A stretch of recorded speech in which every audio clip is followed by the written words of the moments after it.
Hey guys, welcome to Virginia. We're just out here in Western Virginia. We've got a nice sized little river behind us, and by now you know I like to hunt those areas, especially during dispersal season. Starting at the bridges, where the bridges kind of lead up into the national forest and the public land. Those are great areas to look for dispersing coyotes. However, today we're going to get a little more intimate. I want to take you to some areas that are more like rendezvous areas, denning areas for this time of year. We're going to show you some sand seeps and sand springs and help you to understand how important really fresh water is to coyotes. And they are going to be in these more intimate locations this time of year in the summer, leading into fall, when animals start really moving around in dispersal. These bridges and locations on main rivers like this are really important into getting in on a large number of young and inexperienced coyotes. So hang with me. Let's go see what we can see. Okay, guys, we're in sand seep number one. The reason we call these things sand springs or sand seeps is because of this right here. That right there is sand, and that water is cold and fresh. So much so the deer are coming down to it. I'm sure if we looked around, we'd find some more critter tracks. Yeah, this is what you're looking for. We are about 1,000 yards from agriculture over here. We've got a beef and sheep operation that runs for a couple of miles here in the bottom. The meadows are really big. The main river, we're kind of off the main valley system, tucked up in one little ridge where this spring is. But when you get on the other side of this, there's another spring that comes out and joins this, goes down and feeds a little bit bigger river. So, but on the other side of this, the valley is quite wide. There's a lot of fields. So there's great ag. On the other side of this steep mountain behind me, on the other side, there's another valley just identical to it, and it has springs in it too. And it also has a real wide meadowy and beef operation. No sheep over there, but beef. Mile and a half up through here is where this spring leads. And there's 4 clear cuts in here. Down here along this creek, this little seep, there was an old thinning years and years ago, probably 30 years ago. But 15 to 20 years ago, they came up in here again and did a commercial thinning, they call it. And there's 4 of those, several hundred yards apart. And we were in here on one of the low fire roads the other day, just kind of taking a look, see if we could see any tracks. And sure enough, that group of coyotes is back in here. And at the head of this spring, a mile and a half up, is where they're denning. I was in here the other day and actually got to hear them do a group howl. So kind of excited, but this is what you're looking for. Off to the next site. Hang with me. You might see some similarities. All right, guys, we're at sand seep number 2. Now, this one looks a little bit different, but I can assure you, about a half a mile up here, it turns into a sandy seep. This one here is in the middle of a rhododendron thicket. As you can see, it's quite gravelly, but there will be banks and turns that get sandy, like this one right up here. That is a sandy bank right over there, right there. And we are on top of a mountain where this one is, and I've got coyotes in here again this year, about 3/4 of a mile away. And what we've got in here is, oh boy, that thunder's coming again. Boy, we're getting rain every single day. Anyhow, what this creek does is it's going up in here behind the ridge that's over my shoulder over here. There's a ridge that goes up, and it goes for about 3 miles, and it has intermittent CRP fields all the way out the top. Every half mile, there's another field. And this little seep bends in and around behind that. And there's another shoulder of the main mountain that comes down and forms the head of this. And out on that top, there's also CRPs and meadows. And what we've got going on here is we are about 3/4 of a mile from farmland that way to a gap in the mountains. And this area right here, traditionally, is very close to a denning area. I have not figured out exactly where they den at, but I do know they rendezvous. They rendezvous up in here in the early fall, right after denning, in this seep behind me and on these ridge tops up top here. So here again, very tight cover, as you can see, and just a little tiny creek. And this water here is also quite cold.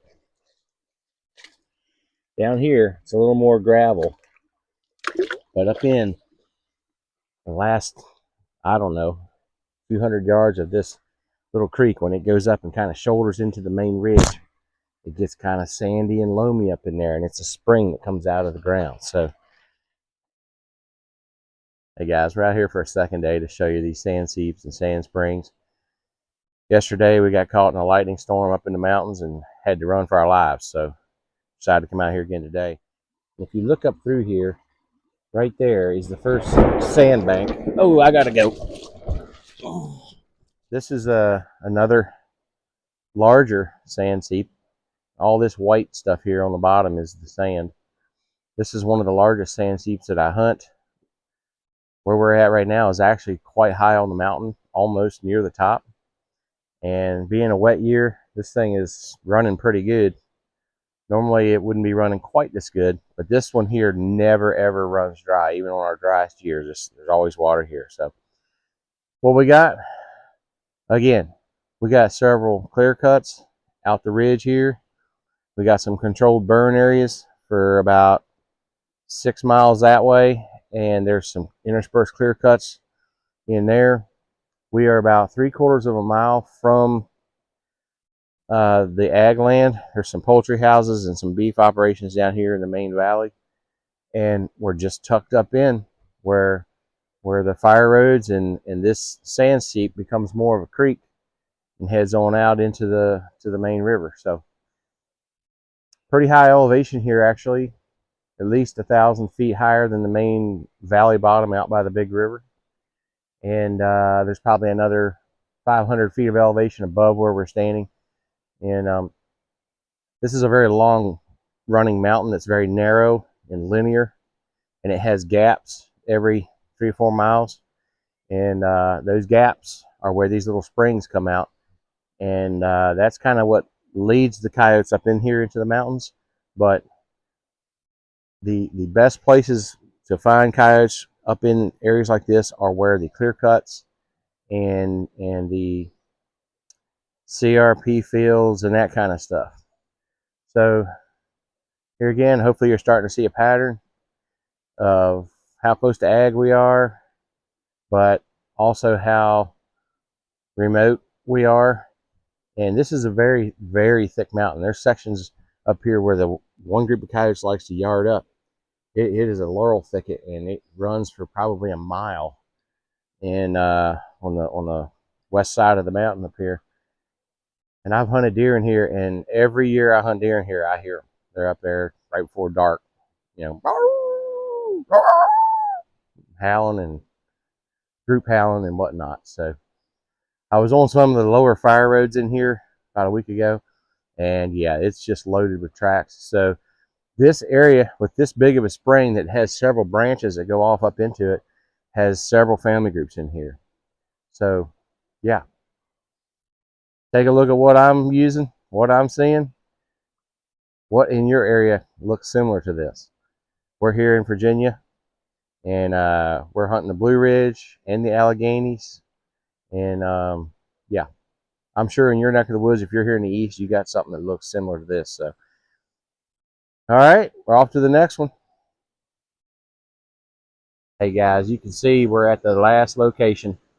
This creek is just blown out. We've been having a ton of rain, but a number of years ago, the Forest Service had closed this entire section down, and we used to have to walk a mile to get where I'm standing right now. And about 300 to 400 yards behind me in this thicket was an actual coyote rendezvous site. We're going to walk in there and show you what that looks like and help you to understand how important water is to their rendezvous sites. There is a little seep back in here where this rendezvous site was. So stay with us. We're going to walk back in here. We've got to be careful. There's a lot of rattlesnakes in this section. So we're going to take our time. When we get there, I'll show you what an actual rendezvous site looked like for coyotes. Hey guys, we're almost there. Right across there's a bench, a little flat. And that's where that coyote rendezvous area was. Because this Forest Service had closed this area off and you had to walk in here, the coyotes had chosen that area. Now this access in here is easy and open to human traffic. This is no longer a coyote bedding area, but it's going to be interesting when we get over there. I'll show you what it looks like and describe to you what it was like when I found it. You know, about 10 or 15 years ago, I was coming up here in early September and I was doing some scouting for deer, and I just pushed a deer and it made me think about it. I was saying something about rattlesnakes earlier. I was coming up through one of these hollows in the early morning and I kind of had my eyes out in front of me. The ground was real wet, damp like it is, so I wasn't too worried about walking quiet. I just wanted to look, and I was kind of scouting for deer. And I come to this little log that came off of a den tree of a squirrel. And I didn't know it, but there was a coiled up rattlesnake right on the other side of the log I was getting ready to step on. And this was a little bitty log about that big around. And I put the arch of my foot right on that log and brought my ball of my foot down onto the leaves. And when I put weight on my ball of my foot, Lord have mercy, I knew what I'd done. Man, dude, I'm gonna tell you one thing. I come up out of there, and Carl Lewis had nothing on this white boy that day. I can tell you that, man. I mean, I took one leap, and I was like 25 feet up the trail, man, and I had my jeans down around my ankles before I even hit the ground. I thought for sure I got bit. I knew exactly what I did. There's so many darn rattlesnakes up in here, it's crazy. I turned around and went back here. Here, that thing, it was 50 degrees that morning. And thank God it was, because he wasn't able to, strike at me or anything. But he would have struck at me right before my foot hit him. But thank the Lord that it was cool that morning, because I stepped right on his head, and he was coiled up. And man, when my foot hit that bony, kind of gushy feeling thing, man, I was like, yee! I knew exactly what I had done, and I was so jacked up, man. And when I hit the ground, like I said, man, I was looking at this leg, looking at that. I thought for sure I got bit. But yeah. Anyhow, just be careful when you're out here, especially here in Virginia. I know PA has a bunch. West Virginia's got a bunch. But man, logs that lay up against trees, man, what they do is they coil up right beside that log, and they put their chin right up on the log. When that squirrel hits that log, man, they can feel that vibration coming. And they just start looking left and right and face him when he comes down that log, and zap. So be careful when you're out here. Haven't seen any yet today, but I'm not back to the car yet. So. Well, hey guys, we're here at the rendezvous site, and I don't know if you can see, but there's a bench here. There's another bench up there. There's a bench I'm standing on. And right over here in front of me, I'll turn the camera so you can see it, is that other main seat that comes out of this big hollow up here. We're just 200 or 300 yards off the main creek. That other little seat comes in about 50 yards over here. And when those coyotes were using these benches right here as a rendezvous site and a yarding area, the Forest Service, like I said, had closed off the main road in here because they were doing some work up in here. And you had to walk a mile to get to this spot. Today, I'm parked 400 or 500 yards over here, and all the human access has been in here now for the last number of years. So this is not a rendezvous site anymore, and it does not smell like dog. But when I was up here a number of years ago, when I found this place, this patch of ground I had to walk past to get to my hunting area for deer. And I got through here, and it smelled so bad of wet dog, it's hard to describe.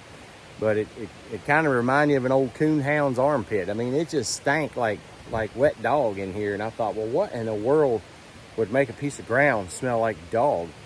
And I got to poking around, and sure enough, man, there was a coyote turd. There's a coyote turd. There's a coyote turd. Over here's a coyote turd. And I came up in here a couple times and decided, you know what? Let me holler at these things and see what they do. And sure enough, man, they hollered, and they were right up in here. A few years before that, I was up in here deer hunting, and I got to take a coyote with my bow, and about 19 yards, and he was coming from this spot going to the main ridge up here. This seat And this is something I want to get into. I'm going to do a video on clear cuts. But this seep right here leads to a gap in the mountain. Not a gap, more or less like a big saddle. And it's super thick at the head of that saddle. But right on the other side of that saddle is a clear cut. We also have one on this shoulder over here where that other seep is coming out of. But you're starting to get a picture of water, cover, and large fields and large ag. We're 800 yards from the first CRP down here.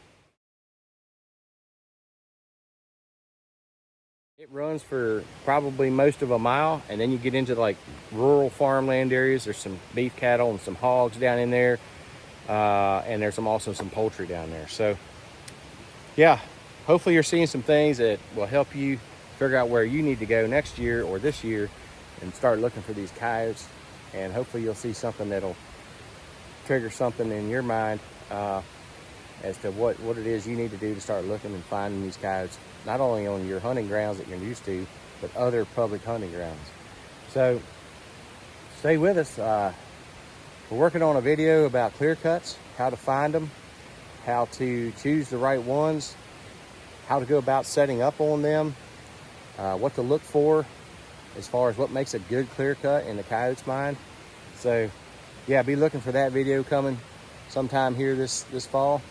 And man, the season's getting close. I'm getting riled up, man. I've been seeing tracks, been hearing them, and we're getting ready to start our nighttime locating. So hopefully we'll get into some videos there and show you kind of how we do that. So thanks for spending your time with me today, and hopefully you glean something off of what I'm doing that'll help you the next time you're afield. So thanks, and have a good one.